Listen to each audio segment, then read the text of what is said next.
আজ থেকে শুরু হলো আমাদের জীবনের নতুন অধ্যায়। এতদিন পর্যন্ত আপনারা দেখেছেন সকাল ৬টার সময় বাবু স্কুলে যাচ্ছে, আর আজকে ক্রিকেটের জিনিসপত্র নিয়ে বাবার সঙ্গে যাচ্ছে মাঠে ক্রিকেট প্র্যাকটিস করতে।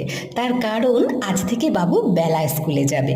সকাল ৬:৩০টার সময় আমি চলে এসেছি রান্নাঘরে, কারণ ঝটপট রান্নাটা সেরে নিতে হবে। আমরা তিনজনেই আজকে একসঙ্গে বেরোবো। আমি কি কি রান্না করলাম সেটা আমি আর বলছি না, আপনারা দেখে নিশ্চয়ই বুঝতে পেরেছেন।